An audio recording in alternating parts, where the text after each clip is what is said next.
Let's start with a question. Why did the golfer buy a new pair of pants?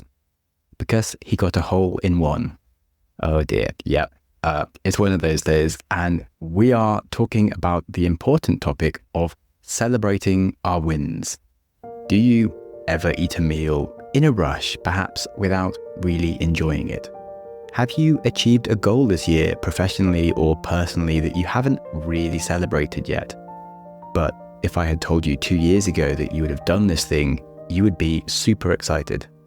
Maybe it was a salary increase, or you've read more books, started cooking healthier meals, or made peace with a recurring frustration.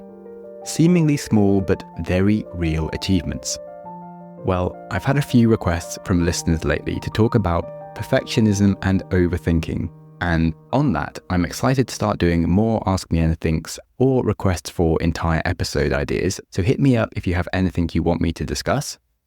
Meanwhile, I am working on some new ideas for the topic of overthinking. But for today, I'm going to play this episode from the archives as it felt very, very relevant. It was recorded 2 years ago when I had just passed 200 episodes on the show. I was starting to do a little bit more of my own writing and scripting of episodes instead of mostly guest interviews that I used to do. And since then, the podcast has grown a lot. It's become my full-time job. And amongst other things, I've qualified as a mountain guide in the Himalayas, broken a bunch of personal running and lifting records, even gave myself a hernia whilst matching the burpee world record, which was impressive, if not really dumb. And I found a partner who I'm very happy with. I live by the beach, learning to surf and do a lot of writing rather than stressing and running around like a nutter all day in charge of a tech startup, which is what I used to be doing when I wrote this episode. So certainly a few things to celebrate on my end, but actually pretty huge. So I found re-listening to this old episode fascinating and enjoyed the prompts to consider our hedonic adaption to just not be grateful in the moment where we are and how bad we are at celebrating things. It also reminded me a lot of the episode last week on thinking fast and slow and Daniel Kahneman's framework for happiness, where he says we have the experiencing self that recognizes in the moment happiness, and we have the remembering self that monitors overall life satisfaction. And I think that learning to get over perfectionism and our unhappiness with little things in the present, and building a habit of spending a bit more time recognizing our wins along the way, really adds to a noticeable boost to both these forms of happiness, the experiencing self and the remembering self. And that further proves the point that it's a really important area to be digging into. So on that, I hope you enjoy this episode that I have dug out from the archives for you. Hello. Just me on the episode again today, which hopefully you enjoy. I had a good amount of responses from the last one and some nice encouragement to do more of these podcasts where I actually talk and you get to know a bit more about me and the kind of things I think about. And I was reflecting about the fact we're on 200 episodes. And so we sailed through the 200 mark on the last one and didn't actually do any celebration specifically about it on that one.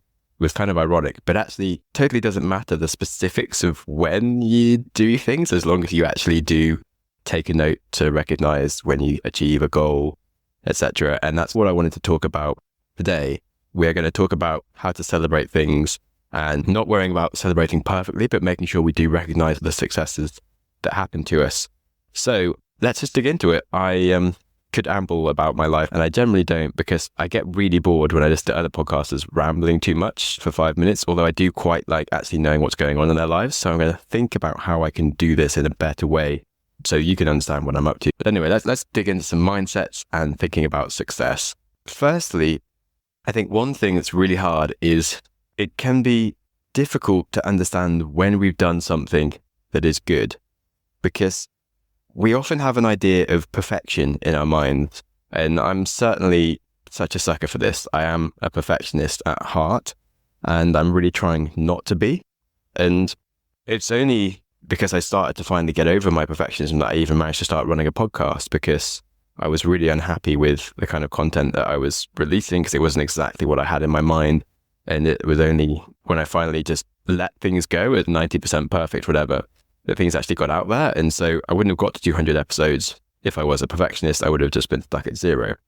But something I've found is that, one, by releasing the episodes and also doing things like blogs and stuff, is I'll have these episodes sometimes, or these blogs that go out that I'm not annoyed with, but I let it go anyway, and I'll put it out into the world. And then people will come back to me and say, wow, that was really good. I hadn't thought about that. And I'm really surprised every time, because in my head, I've thought of 5 million other things that should have gone into an episode that I wanted to explain in a really cool way. And whatever I've delivered has not matched my expectations, or I just struggled to actually even get there. And I've confused myself in trying to create this perfect thing. And I've ended up like having to throw half of it away and just sort of release something that's a bit simpler, but not as nuanced or in depth as I'd like it to be. But I put it out there anyway. And what I haven't realized is that what's in my head of all these ideas is not in anyone else's head. They have no idea about any of these things. So I've introduced a few new concepts to someone and they go, this is some new stuff. This is great. I love this. Whereas for me, it's like, oh, it's not as good as these things could have been. And so we don't really think about from the other perspective of someone that's at a 0 on the piece of information or content that we're putting out there. And it's very blocking to us when it doesn't need to be, because of you actually just need to think from other people's perspectives of they actually aren't in your head. They're not seeing everything you're doing wrong.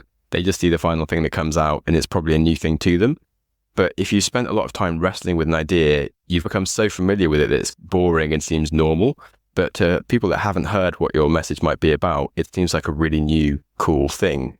For example, I wrote a post about the concept of bundling in entrepreneurship. And bundling is essentially picking a few different tools and putting them together under one thing, and it becomes a service. And so most businesses, if you look at them, are often just the bundling or unbundling of different services. So let's take Substack, for example. Substack is basically a blog on the web. It is a text editor, and it is an emailing service such as MailChimp or something. It's put them all together, and it's also like a Patreon that lets you take payment from people. So it's 4 different services in one, and it lets you be a creator who can write their own content and get paid for it, and it gets delivered into people's inboxes. And that's a bundling of services. Or you can think of unbundling, where you just deliver very one specific thing, perhaps whilst I'm doing my writing of my blog, something like Grammarly, which just checks my writing to see if the grammar is correct in the spelling. That's a singular thing that just does really, really well, is checking grammar. That is the unbundling of things to make sure you're just one thing that's perfect. And they have become the best at checking your grammar. And so people use that, even though there are spell checkers in Word, etc. It's just much better. And so businesses go in one direction or the other. And I wrote this post about it and how I'm doing it with my company. And I had a few extra insights in it. And I ended up sending it out. And I felt like I just delivered this really obvious thing that everyone must already know. But then I had lots of replies from people being like, wow, I'd never thought about this. This is such a cool concept. And they really liked it. But to me, I felt like I sent this really crap, half-assed post that I just hadn't worked out how to add the extra gold into. So basically, to summarize this whole thing on inner critics in your work, is don't try to be completely perfect, and let yourself do things that might be a bit simpler, and just realize that people don't know everything that's going on in your head. And then it becomes much easier to see that there is value that you're often creating that you're just sort of blind to. And this now leads into the second part of this episode around then celebrating and what to celebrate, because as humans, we're not very much evolved to be content. If you ate a biscuit and it was delicious and then you're just happy forever around hunger, you would never eat again and you would die. If you had sex once, for example, and you reached an orgasm, then you just felt in this bliss state for the rest of your life, you'd never bother to try and have sex again and you wouldn't have any kids. And the evolution of your genes would stop. You need to develop the hunger for food and sex again, so you keep on doing them, and so you live and you procreate at the core fundamental level. But this goes into everything else, as in you are designed to stop being happy, to go and push yourself and try out things and keep developing as a human. And so this makes it quite hard to actually stay happy or see things that should make you happy when you succeed at a longer period of time, and you compare yourself upwards to what people are doing better than you rather than thinking about how far you've come. And people talk about this a lot in entrepreneurship and as a creator, because there's no structure around you telling you what to celebrate. You just keep on setting your own goals. And when you achieve them, you've already achieved them, so they don't seem that special. So you just have to set bigger and bigger goals. But that means you're never spending any time in the happy state. You're constantly in the striving, struggling state of feeling a bit like a failure. And that's not a good thing. For example, when you're starting a business, the first thing you're trying to do is, okay, I'm going to get some customers, or I'm trying to raise a small amount of money. And then you get those first customers, or you raise like your first 20K or 50K, and you get more stress. You're like, crap, I've got to deliver a great experience to these customers. I've got to get double my referral of customers each month. And okay, I've raised this 50K. I've got to spend this in the best way in the next 6 months so I can raise my bigger round of funding. And so at each level, you don't feel happy and content. You just get more stressed. And then you see people who have raised their third round of funding and you're like, shit, I need to raise 3 million. And then you go and raise your 3 million. And then there's people that have raised their Series A. You're like, wow, one day I'm going to be as good as these people. And you're not really ever stopping and smelling the roses because you're not really designed to. You're constantly trying to get to the next point. This is overwhelmingly depressing and doesn't really help you at all with life contentment. And whatever you're doing is supposed to be putting you into flow and making you feel happy during your life, as opposed to some point in the future that you never actually recognize because you sailed past it because you're too busy looking at the next thing in the future. And it's really difficult anyway, but even more so as a creator or an entrepreneur. We often get told to think about our priorities. So when we are working on things, we're often working in like the urgent and important box of like sort of these massive fires that are burning that we really have to sort out right now, or things fail, or trying to work on the important, not urgent things. And these can be hard because they're not about to immediately change something. They're more long-term things. And ideas like celebrating stuff fall into the non-urgent category for us in our heads, even though we know it's probably an important thing to do. And some people don't even think it's important. And so it always gets put on like the back burner with the main crazy stuff right now that we have to deal with. And it's very hard to make yourself prioritize it. But if you look at things over, let's say, a year, if you're not celebrating as an entrepreneur, a creator, and let's say you've got a team around you and you're not giving them anything to celebrate and stuff, it becomes very disappointing and depressing as a team to work in when you're just always in this state of stress. And that's not healthy. It doesn't make it an enjoyable place to be. And it makes you feel like you are constantly failing as well, because you're always behind on targets, you're always struggling. And so it gives this feeling of anxiety permanently within you when you aren't stopping to celebrate and be like, okay, we have done some good things. There's cool stuff going on here. And so if you think about your priorities, you're always working on the urgent fires and the burning stuff. If you think about the fact that your whole system of doing things is going to feel like a noose around your neck and develop this anxiety and make you so depressed that you're burnt out and make your team leave you because they don't like being there because you're not celebrating, it starts to feel more urgent. So if you think about celebrating as a really important priority because it's a massive fire of depression and terrible things going on as a creator for you, then it suddenly moves into the urgent box for me. So it then made me realize, okay, I do have to celebrate. I do have to tell people when they've done a good job.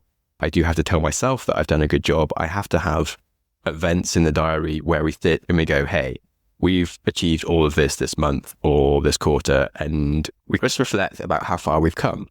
And then it becomes a bit nicer to be there and doing things. It's so easy to tell people to celebrate stuff and to tell yourself that you're going to celebrate stuff. It's just so hard to then make yourself do it.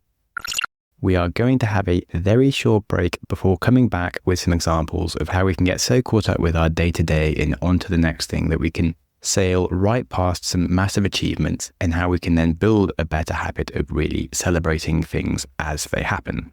So stay tuned. For 30,000 years, men have been wrestling with their hair. Archaeological records show that they even used sharpened clamshells and shark teeth to deal with it. In fact, shaving wasn't popularized until Alexander the Great forced all of his men to shave so that their opponents couldn't grab their beards in battle. The good news is You can put away the flint knives and stop hacking away at your body jungles because the new Manscaped Lawnmower 5.0 has arrived and it is amazing. I love being able to just take it in the shower, and as I'm a runner and a cyclist, not having the post-shave itch is just heaven. You can step up your grooming game and experience precision like never before with dual skin-safe blade technology, so you don't accidentally chop off anything you're not supposed to be chopping off. Hair today, gone tomorrow. Be a cut above the rest with Manscaped, and they are offering listeners of the show 20% off any order and free shipping with the promo code GROWTH. Or visit manscaped.com/growth. Links are in the description. That's manscaped.com/growth to sort out all your hairy situations. Want a website with unmatched power, speed, and control? Try Bluehost Cloud, the new web hosting plan from Bluehost, built for WordPress creators by WordPress experts. With 100% uptime, incredible load times, and 24/7 WordPress priority support, your site will be lightning fast with global reach. And with Bluehost Cloud, your sites can handle surges in traffic no matter how big. Plus, you automatically get daily backups and world-class security. Get started now at bluehost.com. When I was an adventurous 10-year-old, I really wanted to sleep the entire summer in the garden, but quite sensibly, my mum vetoed the idea. Out of protest, I slept on the floor of my room instead. And I don't personally recommend it at all, but I do recommend my sponsor, Cozy Earth, whose sheets both my partner and I are a little bit obsessed with. I never thought that I'd care about sheets that much, and yet here I am, a grown adult who will excitedly show any visitor to my house just how amazing my sheets are, because God Almighty, they are another level of comfort I did not realize was possible. And compared to my summer of sleeping on the floor, this summer is shaping up to be the best sleep of my life, with their toxin-free sheets made using bamboo viscose that only gets softer with use. And yes, maybe I have learnt to appreciate some luxury in my life, and you can too at cozyearth.com with a 35% discount off of any order using my code GROWTH. That's cozyearth.com, discount code GROWTH. Another example that leads into the perfection things that I was talking about earlier was I just recently realized that I'd set my goal of running an ultramarathon this year, and I'd booked this one ultramarathon that was, well, this is last year now. So I'd booked an ultramarathon in Poland that was 110 kilometers through mountains, and I'd never run a real marathon even before. I'd never run the 40-kilometer version. And so this was stupidly ambitious, and my actual goal was just to run any ultramarathon that's longer than a marathon. But I also had this one in the diary, so that was kind of what went into my head as like what I had to achieve. And so even just running a normal marathon didn't even feel like a thing at all. I didn't even bother to book one. I just ran one out my back door and I managed to do it. That was the cool achievement. And I didn't really think about it at all. It literally just went into my head as a warm-up. And I booked a few other ultramarathons along the year that all got cancelled because of coronavirus. And I wasn't sure if I was even going to be able to make it to Poland because it was literally right next to the Christmas. So like the dates were a bit stressful as well. And so in November, I ran my first ultramarathon again out the back door. I literally ran from my house, head around the hills, and I ran 65 kilometers, which is a really long way for someone that's never really run an ultramarathon before. And I also did it completely unsupported. So normally when you run these marathons, there's a checkpoint every 10 kilometers where you can pick up water and food and things and decompress. And I carried that all on my back. So I was carrying like over 5 kilos when I left the house, and I went up some really big hills. So that was actually huge. But during the time, I really bloody enjoyed it. I cried a bit from the beauty of hills around me just because the front is high and music and stuff. And I had a great time. But when I got back, everything hurt. And I was super content that I'd done it. But like, I didn't really stop that much other than that night I basically went to bed straight away because I was tired. And the next day I didn't even think about it at all. And I was already thinking about this Poland one. And I didn't even really bother to tell people much about it. I just put it on Strava. I was like, oh, cool. Well, that was done. And the fact that I just ran my first ultramarathon, which is more than 99% of humans have ever done in their lives in terms of distance of running, literally was just like water off a back. I didn't engage with that at all. It was on to the next thing. No pat on the back for myself. Nothing. A week later, I was like, holy I've just done something really insane, because I sort of told a few people about it who were like, crap, Sam, that's amazing. How have you done that?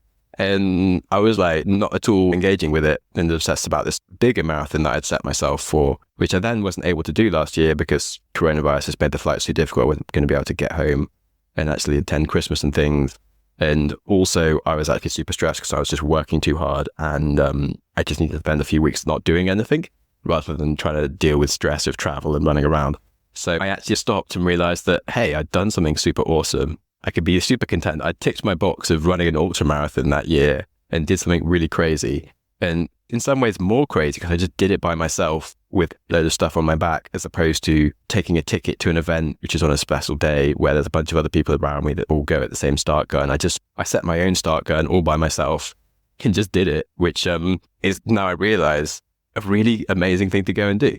And so the point of this story was to say that it's really hard to notice when you do something awesome, and you can do something like at that level, but just be completely blasé to what you're doing. So there's probably a lot of things going on that you're just not even noticing at all, that are maybe less than running an ultra marathon, maybe more, but I can ignore this. And I'd like to think I'm someone who meditates and journals every day and thinks about his life and is introspectful. If I could be that blind to things that I do that are good, there's probably some stuff in your life that is worth celebrating somewhere, whatever it is, whether you used to be on a couch and now you can walk further and do the 5K, or whether it's not a fitness goal, but you tried hard something else. There's stuff that you've done. There's probably people that like you and appreciate having you around.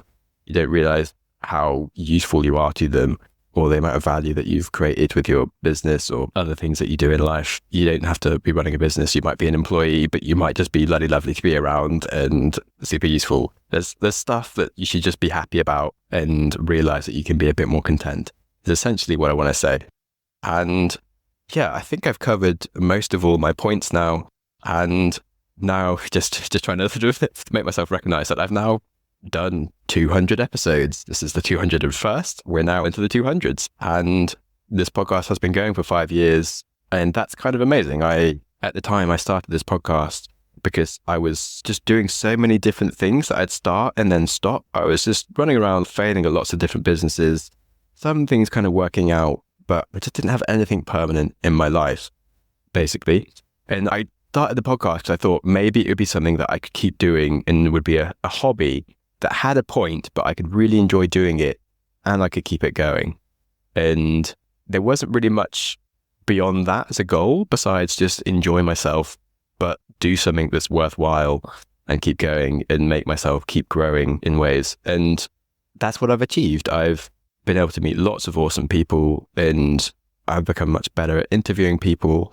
I've developed so much more confidence in speaking myself. The first 50 episodes, I was super anxious about saying anything by myself. And now I've just recorded this 20-minute interview with myself without anyone asking me questions, just doing it.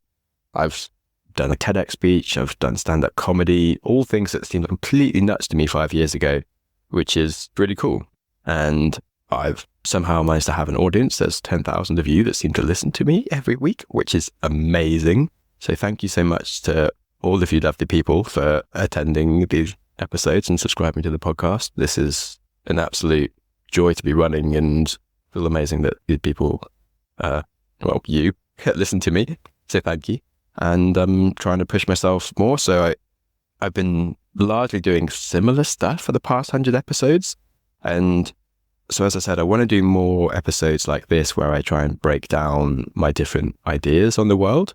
Like I said, I was doing so many different projects because I basically have a bit of attention deficit disorder and I constantly have ideas.